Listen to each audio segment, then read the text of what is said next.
অর্থ কম থাকুক, যোগ্যতা কম হোক, কিন্তু আপনার কথা, আপনার ব্যবহার, আচরণ, মানসিকতাগুলো সুন্দর এবং মার্জনীয় হয়।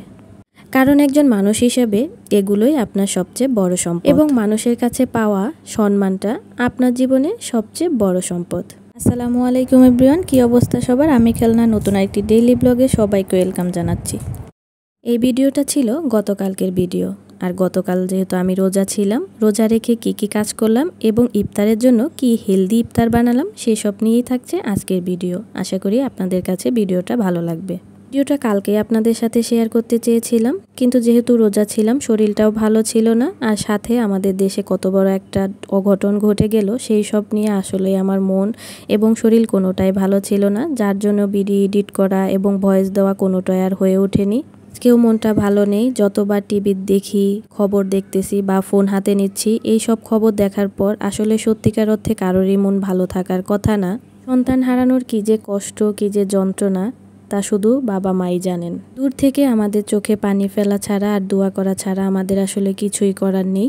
আল্লাহ তাআলা ওই সকল বাচ্চাদের পরিবারের বাবা মার আত্মীয় স্বজনদের সবার ধৈর্য ধারণ করার তৌফিক দান করুক। তো যাই হোক, এইদিকে আমি সকালে ঘুম থেকে উঠে বিছানাপত্র থেকে শুরু করে ড্রয়িং রুম সব গুছিয়ে নিচ্ছিলাম। কারণ যেহেতু রোজা ছিলাম তাই নাস্তা করারও কোনো প্যারা ছিল না, নাস্তা বানানোরও কোনো প্যারা ছিল না, তাই আগে সব কাজগুলো করে নিচ্ছিলাম।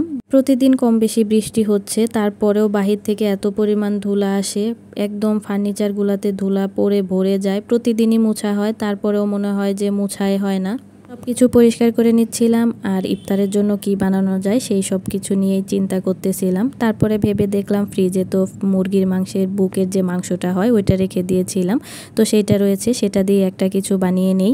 সাথে এটাও ভাবতেছিলাম যে ভাজা পোড়া কিছুই খাবো না, কারণ একদম হেলদি কিছু বানাবো সেটারই চেষ্টা করতেছিলাম। তো ভাবলাম যে মোমো বানাবো। তো মোমো বানাইতে গেলে দেখা যায় যে মোমো তো কিছু একটা দিয়ে খেতে হবে। বাসায় কোনো মেয়োনিজ ছিল না, আমি যেগুলো আগে বানিয়েছিলাম সেগুলো শেষ হয়ে গিয়েছে। পরে ভাবলাম আগে একটু মেয়োনিজ বানাই, তারপরেই মোমোটা বানিয়ে নিব। এদিকে আমি মেয়োনিজটাও বানিয়ে নিলাম। তো আপনারা যারা মেয়োনিজ বানান, কেমন করে মেয়োনিজ বানান তা অবশ্যই কমেন্টে জানাবেন। অনেকে সিদ্ধ ডিম বা অনেকে ভাজি ডিম দিয়েও মেয়োনিজ বানায়, আমি এখানে কাঁচা ডিম দিয়েই মেয়োনিজ বানিয়েছি। তো এরপরে মেয়োনিজটা বানিয়ে রেখে তারপরে মাংসটাকে কেটে নিচ্ছিলাম, ছোট ছোট করে পিস করে নেব। এরপর এটাকে আমি এই যে চাকুর সাহায্যে একদম কিমার মতো করে নিয়ে নিব।